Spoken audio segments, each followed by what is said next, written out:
Hi, listeners. Welcome to the She Speaks Life podcast, a weekly encouragement where we share our God stories. I'm your host, Jayme Elizabeth, and I am so glad you are spending time with us today to listen. Hi, and welcome back to She Speaks Life podcast. I have with me author Nordhues, who will be sharing with us a raw story about her escape from the abuse of a psychiatrist and how God showed her a way out and brought her healing. Hi, Amy. I'm so glad you're here. Hi, thank you. Well, I know you wrote a book about this, a memoir. It's called Preyed Upon. And as I was looking, you kind of had a play on words there. You had Prayed, and then above that, or on top of the A, you put an E. And then the subtitle is Finding My Freedom from Therapist Abuse. And I wanted to let our listener know that your book was first place in Inspire Christian Writers, great openings contest for nonfiction. And you have published many articles on this topic, and you have a blog. And so I would love for you just to dive right into where this all begins, this abuse. Take us back. Yes, in 2013, I start seeing this therapist. He's also a psychiatrist and he is an elder at my new church. I was attending Celebrate Recovery the year before and really became what I say is a new believer, just really on fire for God, just realizing how personal and present he was. And so when I found out this therapist was an elder at this new church that I was attending, I just thought I was in excellent hands. I went to see him really for issues just surrounding past sexual abuse, low self-esteem, and I just wanted to work on my marriage and parenting and things like that. I've been, taken advantage of many times in my lifetime, but never have I ever experienced grooming or like a slow manipulation. Luring me into a relationship where I was supposedly he cared about me and I was special to him, and he pretended as if he was like a father figure to me. And so it was a very slow, insidious process. And one of the reasons I write the book is because I didn't even think as an adult I could be manipulated in such a way. And so I wanted other victims to know, that they weren't alone either. And I wanted people who don't understand to be able to read the book and say, well, I kind of get it. I kind of see how we could all be taken advantage of in this way. Yeah, So, I gotta say, when you sent me your book, I was reading it, and that's one of the things that stood out to me, how gradual this manipulation was. yeah, I've been seeing him once a week for an hour from, I think, like April to December. So Mm-hmm. that's almost a year before there was even something that I noticed to be maybe a red flag. And even then, it seemed kind of minor. And I thought, well, I'm just kind of overreacting, and I'm probably Yeah. just a little too sensitive. And Mm-hmm. the events were so far apart that I didn't connect any of them until I got out. Right. It was a year and a month that I saw him, and at the end, it was blatant sexual abuse. Again, I still thought it had come from a place of caring and concern, and maybe he went too far, or maybe there was some weird relationship with his mother or something. I still did not see that it was a sinister thing. Mm-hmm. Once I was able to get out and look back, I realized it had been orchestrated starting on day one. And the whole thing had been, a joke to him. Mm-hmm. I'd never encountered that kind of evil. I'd never encountered a sociopath in real life. And I didn't even really, it's hard for my brain to grasp that you can do that to another human being, and just see Right. them as objects to be discarded. Right. So, what made you think? What was that first thing that was like, oh, this is like wrong. This is inappropriate. The first thing was in December around Christmas time, I came in and he offered to rub my feet or my shoulders for a Christmas present. And I panicked and froze. And, in my mind, I was thinking, like, say something, like, pick one, like, Yeah. no didn't feel like a choice. Mm. Um, and, and I felt like he's a professional. He's like a grandfather type. He's a therapist. He's probably offering this for therapeutic reasons. And you're just really oversensitive. Like, he's just asking to touch your feet. Like, is that really that big of a deal? So I kind of like talked myself down, and again felt like, well, you have to pick one or the other. And I think I said shoulder Mhm. rub. And then the minute he came over and rubbed my shoulders, it freaked me out. And I said, or feet rub, just to get him back. Mhm. And Yeah. sadly, I felt like I had to sit through that and pretend that it was comfortable. It's like, heaven forbid Mhm. I make somebody else feel uncomfortable for making me feel uncomfortable. It's like, I Mhm. knew that it was weird, and I don't know that I felt that it was wrong, but I thought it was definitely strange, and definitely made me feel uncomfortable. I just wasn't sure if I had the right. It's like, who was I to tell him he was being inappropriate? Mm. Mhm. So I sat through it, and then it became commonplace.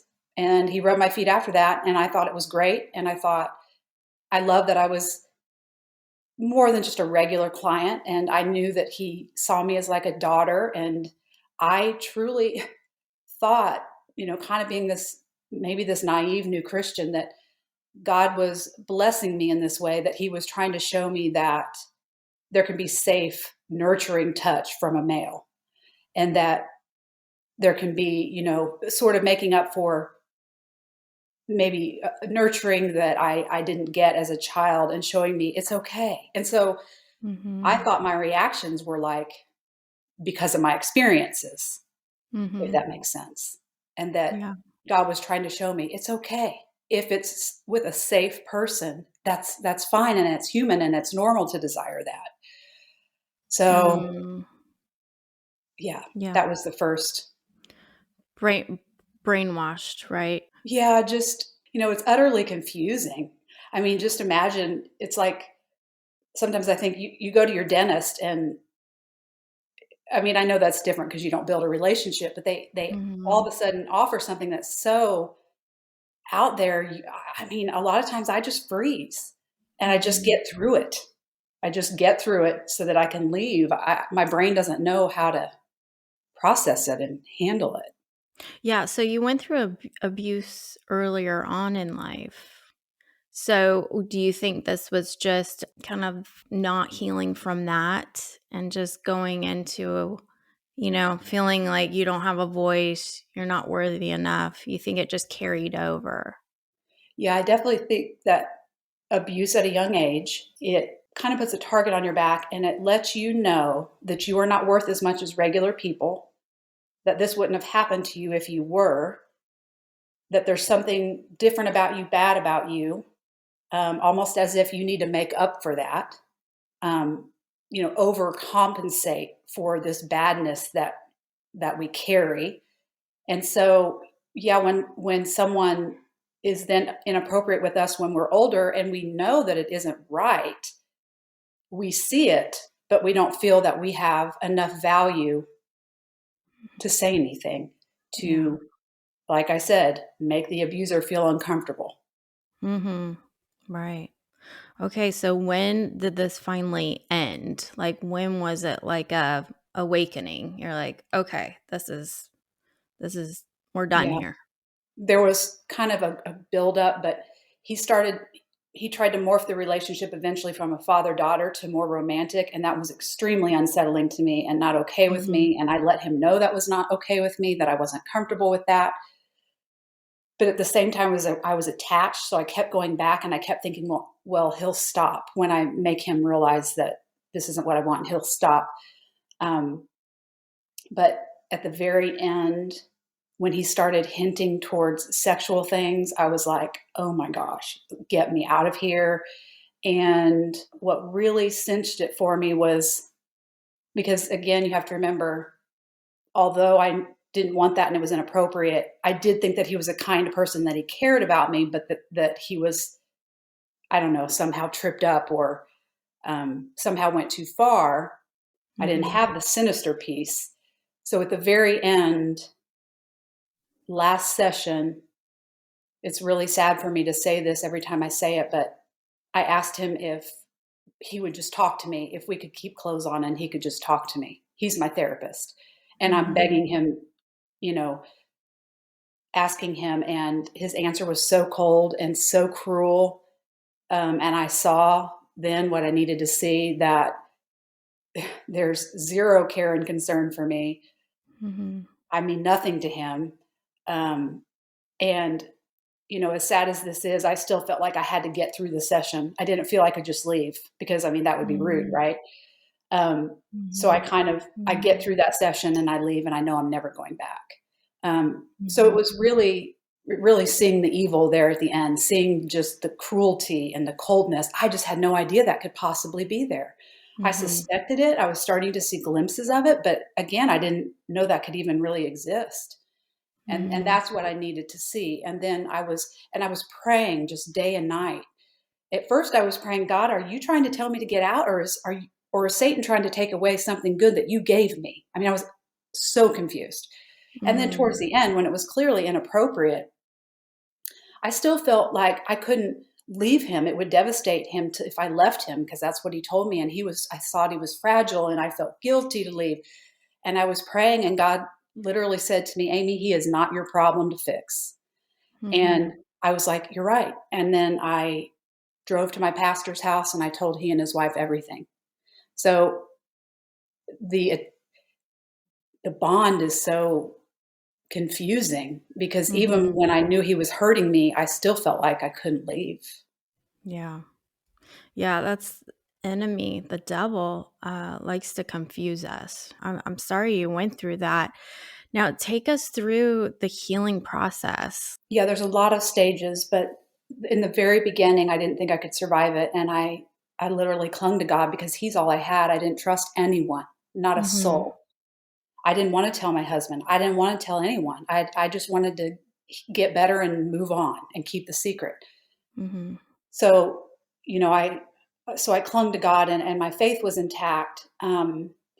But what I really needed to know in the beginning was, am I the only one on the planet that is this naive, that's this dumb, that's this needy, whatever it was that was bad about me? And I found an organization of adult victims of therapist and clergy abuse. And I just hung on their words. They just told me over and over, you're not alone, and it wasn't your fault.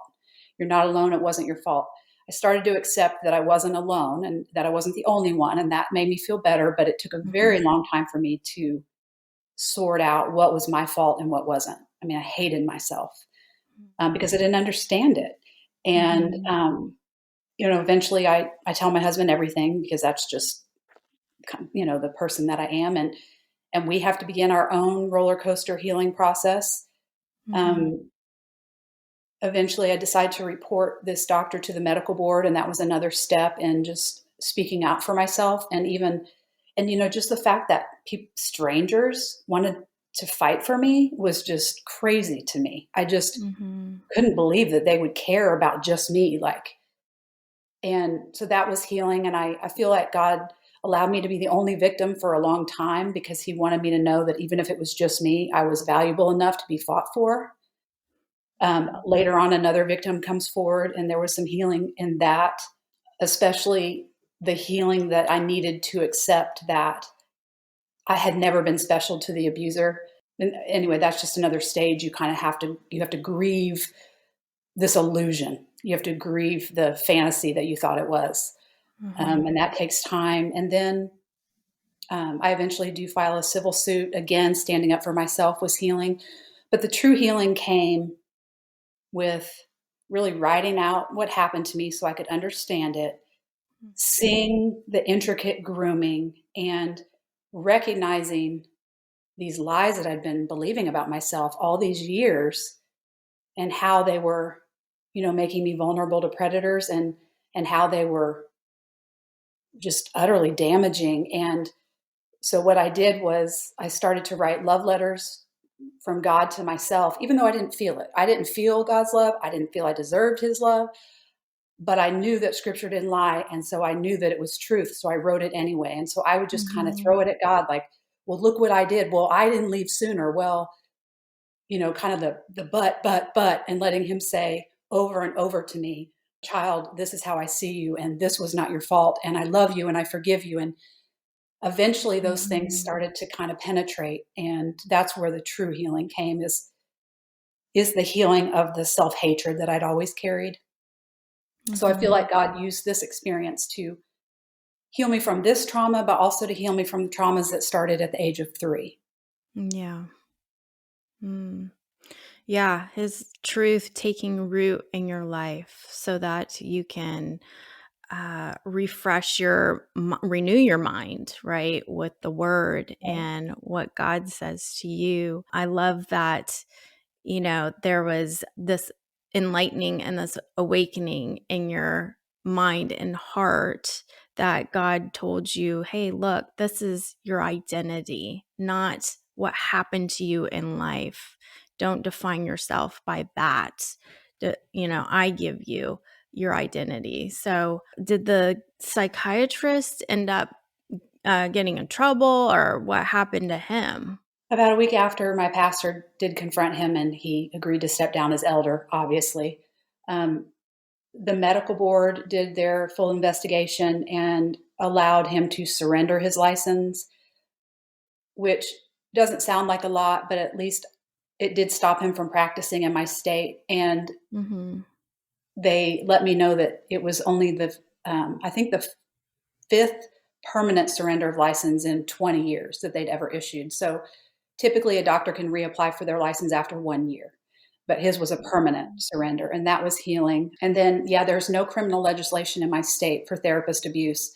In 32 of our states, there is criminal legislation against therapist sexual involvement with a client. It's completely unethical even for a therapist to be involved with a client sexually after therapy has terminated. It can Hmm. still be damaging then, because you never the therapist client relationship really never goes away, and the therapist is always going to be in the position of power there. So because I didn't have that opportunity available to me, I did file a civil suit, which was essentially just between me and his insurance company.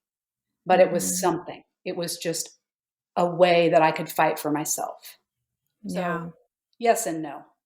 Did Yeah. he get what he deserved? I don't think so, but I had to really trust that God can handle that and let that go Hmm.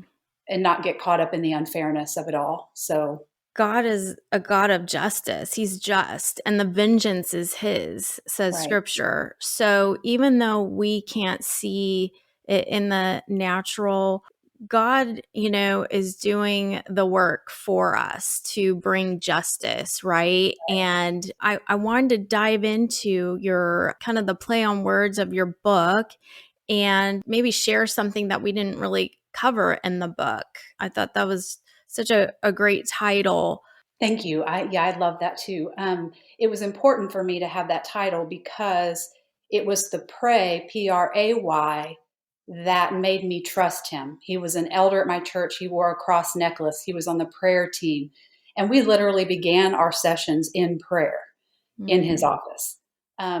So I think I'm being preyed upon, when really it is PREY that is happening. mm, The therapy was all about bringing Jesus into the broken places, and he said the Holy Spirit was his boss. So it was very much in a spiritual setting, and that made it hard for me to spot, the trickery. mhm, Sometimes when I would feel critical of maybe something he was saying or suggesting, I would think, am I criticizing God? Am I criticizing like the Holy Spirit's plan or the therapy? Um, mhm, and then, mhm, as far as things we haven't covered in the book, I think just the devastation and the pain that comes when adult victims come forward. I think that there's a lot of judgment about victims that come forward, and they have no idea what it takes and what we have to go through to come forward. We have to risk everything. We have to risk, spouses that may not understand. How are they going to understand when we don't even understand what just happened? We have to risk mhm, our reputation. I had to lose, my old church. To answer your question, yes, I'm struggling in the area of church, but I tried to stay and I just couldn't. And the gossip mill was in full swing. The pastor didn't inform the congregation of what happened. So it just got to be whatever the gossip mill churned out. So, and I live in a Yeah. smaller town. And so I'll never know to this day when people look at me, what they know or what they think. And I, again, have to trust God that, that's one thing that I is important to me for victims to know, is that we don't owe explanations to anyone. And do victims of crimes owe explanations about the crime? No, that's silly. I mean, we would never expect that. But in our situation, we owe an explanation per society. At least that's how we feel, because so many people don't understand it. And it can be very easily labeled an affair. But for it to be an affair, there has to be consent. And for there to be consent, there has to be an equal balance of power. And there is no balance of power between doctor-patient, therapist-patient, pastor, congregant, period. Yeah, what a false teacher, a wolf in sheep's clothing. Yeah. Horrible. And when I wrote this book, I hoped that the reader could see that someone could go through a tragedy like this, even abuse by a religious leader, and God can still be present and loving. And you can still, have your relationship with Jesus, even when your relationship with church has been obliterated. And it kills me to think that these abusers would take away the relationship of the one person that truly understands us and loves us unconditionally. My hope is that victims can fight for that relationship with Jesus, even when they can't trust the church. That's okay. Yeah, that's good. Thanks, Amy. Thank you for sharing this story. I know it's not easy to go through and retell again, it brings up emotions and whatnot, but it's important for us to bring these up to the surface so that we don't feel like we're alone. Just like that helped you heal, hearing other women. How did they get through this? Having other women come along beside you and say it wasn't your fault, and this is how I got through and got healing. So it's important for us to share our story and be a voice, and I appreciate you coming on here and doing just that. Okay, so where can people buy your book and connect with you? My website is the best for that. It would be amynordhues.com, AMYNORDHUES. You can buy a signed paperback copy on my website, and I send out a free gift. Or you can find the ebook or paperback on Amazon. It's in Kindle Unlimited, so if you have that, it would be free.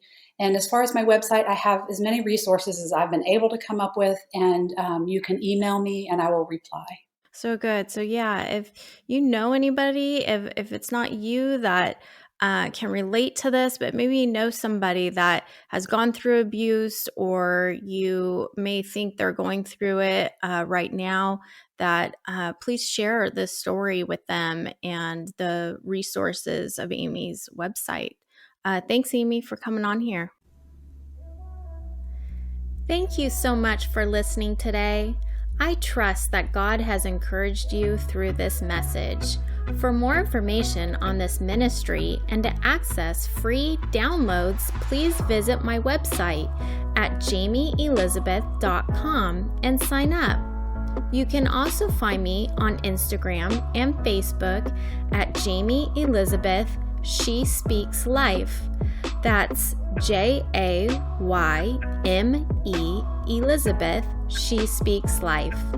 Until next time, my friends, I pray God reveals himself through your own life story.